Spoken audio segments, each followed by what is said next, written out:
Travailler à l'étranger en tant que salarié. Cette vidéo va y être entièrement consacrée. Donc toi, si tu comptes quitter la France et aller travailler à l'étranger dans une entreprise avec un patron, une fiche de paie, un salaire à la fin du mois et des collègues, tout ça, reste bien jusqu'à la fin de la vidéo. Cette vidéo est pour toi.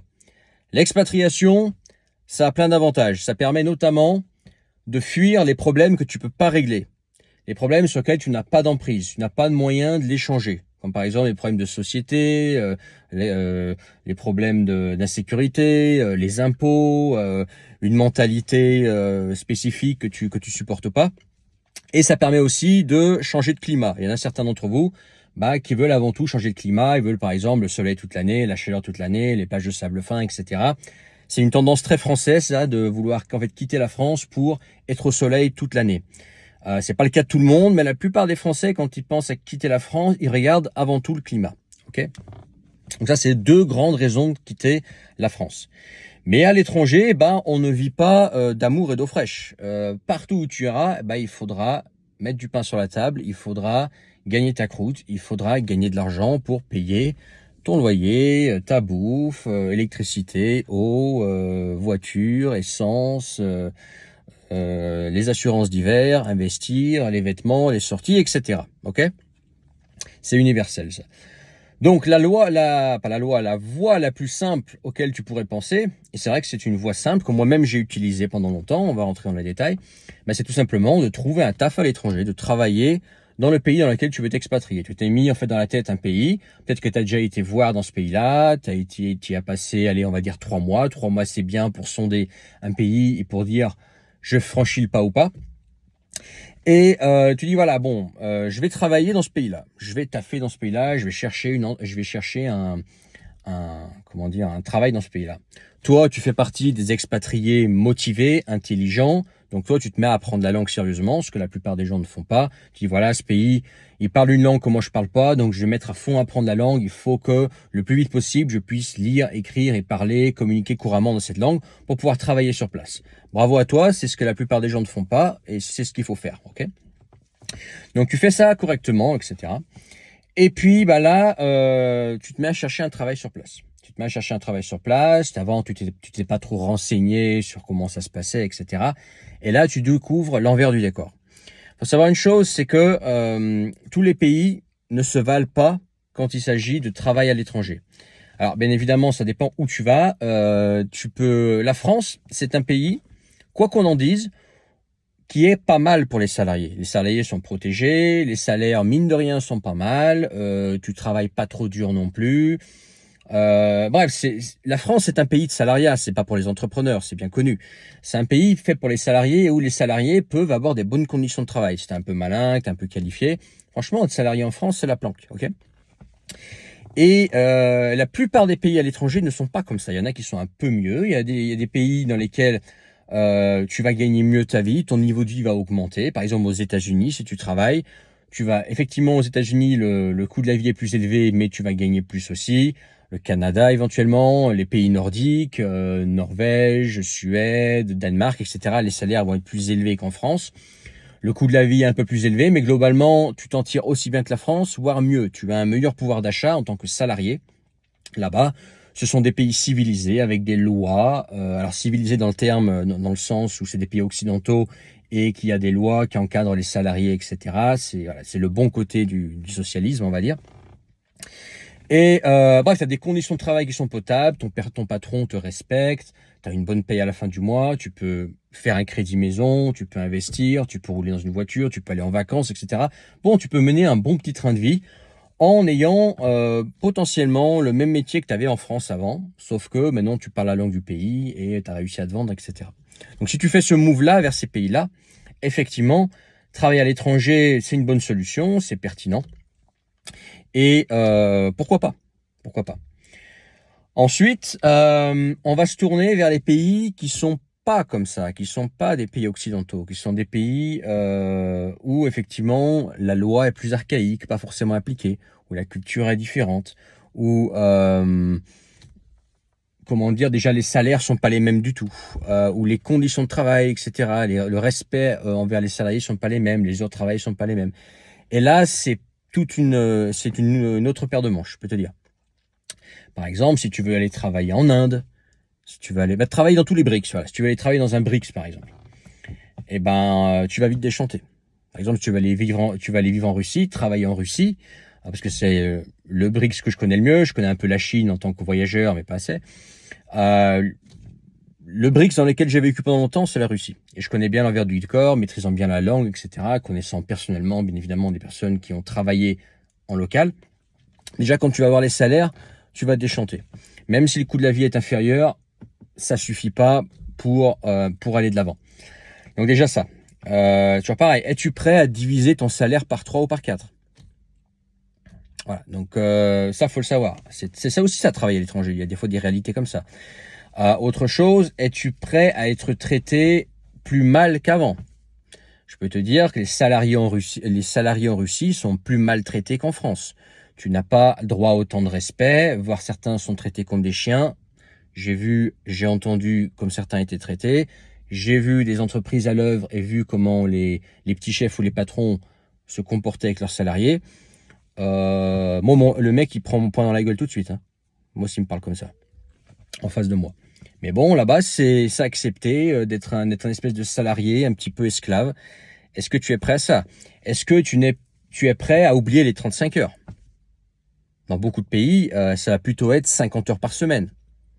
Pas payé, mal payé. Parfois même quelques centaines d'euros par mois, comme la Russie par exemple, dans beaucoup de cas.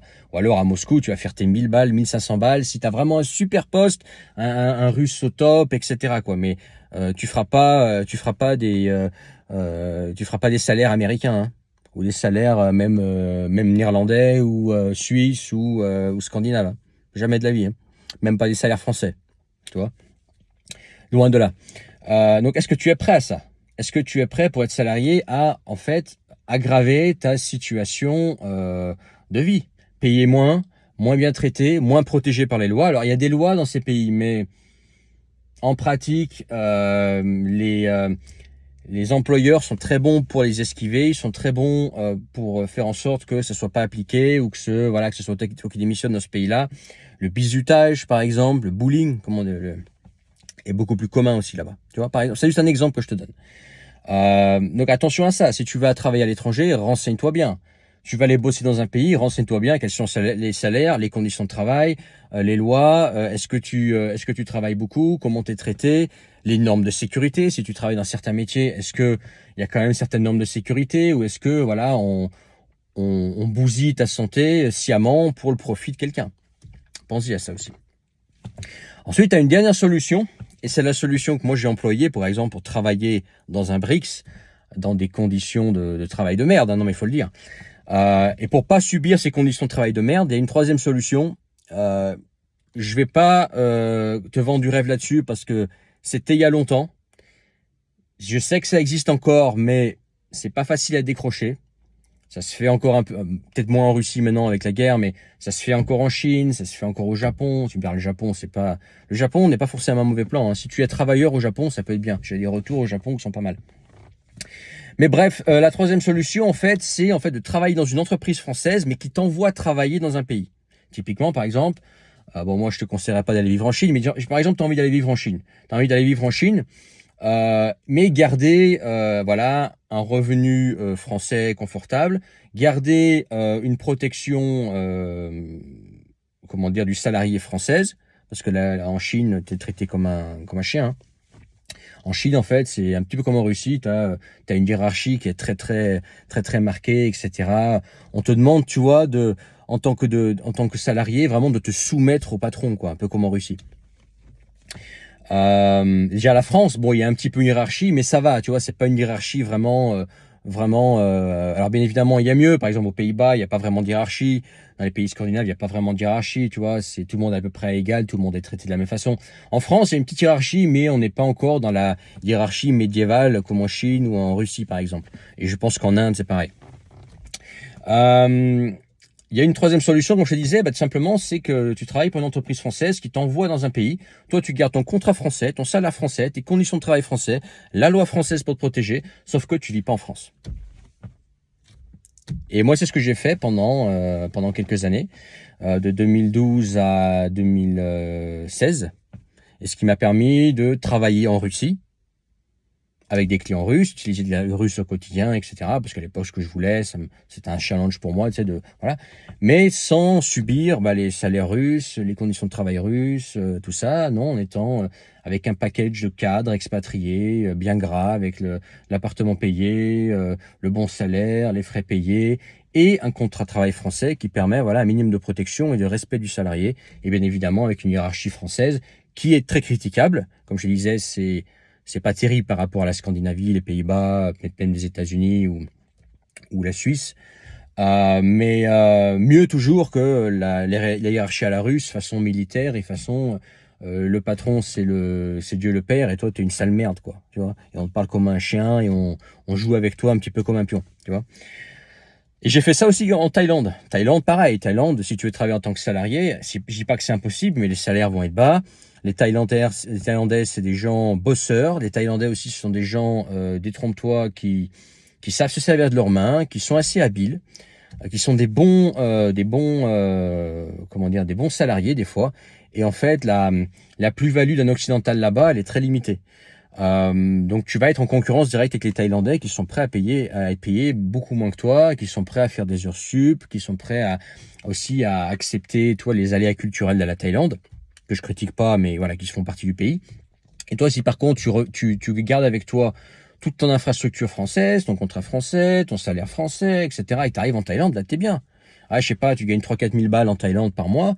Il y en a qui gagnent beaucoup plus. Moi, je gagnais plus en Thaïlande, plus l'appartement de fonction, la voiture de fonction en Thaïlande, tout en étant dans un truc français. Ce qui fait que là j'étais bien en Thaïlande. Là où j'étais bien, ouais. Mais j'aurais pas travaillé en Thaïlande dans une boîte thaïlandaise avec tous les aléas de la Thaïlande, être payé en baht, etc. Je l'aurais pas fait. Pas parce que non, parce que simplement y a possibilité d'avoir mieux. Voilà. C'est pas parce que tu vis dans un pays que tu dois en accepter tous les inconvénients. C'est complètement con comme raisonnement. C'est une dernière fois comme raisonnement. Ouais, si tu vis dans ce pays-là, il faut prendre tout ce pays-là. Non, ça c'est un raisonnement de con. Moi, je raisonne à la carte et tu devrais raisonner à la carte aussi. Quand tu t'expatries, c'est pourquoi, c'est la base, c'est pour vivre mieux. Quel intérêt de t'expatrier pour vivre pire? Aucun putain d'intérêt. Donc si tu t'expatries, c'est pour vivre mieux. Si tu dois vivre pire qu'avant en t'expatriant, c'est même pas la peine qu'on en parle. Non, ce que tu veux, c'est en t'expatriant d'avoir un upgrade, de vivre mieux. Et souvent, quand tu vas dans des pays, on va dire entre guillemets, c'est pas toujours vrai, mais pauvres, des pays des BRICS ou des pays en développement comme ça, il y a effectivement des avantages, mais aussi beaucoup d'inconvénients, dont le travail. Et si toi, tu peux emporter ton travail salarié avec toi, bien évidemment, c'est le top. Voilà, c'est une solution. Ça se fait pas comme ça aussi. La plupart d'entre vous ne pourrez pas décrocher ce travail-là, mais ça peut se décrocher. Il vous faudra des compétences, etc. Prenez un appel avec moi, je vous expliquerai tout ça. Mais voilà, c'est pour les gens compétents, les gens travailleurs, etc. Eux, ils pourront prétendre à ce genre de poste. Et encore, c'est pas garanti. Vu la situation économique en ce moment, le marché de l'emploi, on m'a dit que c'était chaud. Mais voilà. Donc, fais gaffe. Quand tu dis, ouais, je trouverai un taf sur place, ouais. Trouve un taf sur place, mais renseigne-toi d'abord dans quoi tu mets les pieds. Les conditions de travail, le salaire, combien d'heures par jour, les lois, etc. Et puis ensuite, on va voir si tu vas plutôt trouver un taf ou si tu vas plutôt essayer autre chose. Comme par exemple, avoir un revenu indépendant géographiquement. Clique sur le premier lien, vieinternational.com, tu tomberas sur mon site en fait, où je t'expliquerai ce que je fais, ce que j'enseigne, etc., en quoi je peux t'aider. Et je peux notamment t'aider à créer un revenu indépendant géographiquement, à ton compte. Si toi, tu veux pas subir les problèmes de travail à l'étranger et que tu n'as pas la possibilité d'être envoyé par une boîte à l'étranger. C'est pas facile. Voilà. C'est dans la description le premier lien si tu connais pas encore. Si tu as trouvé ça intéressant, mets ton pouce, commente, abonne-toi, partage évidemment, et puis je te retrouve plus tard pour une autre vidéo sur la chaîne Vie Internationale.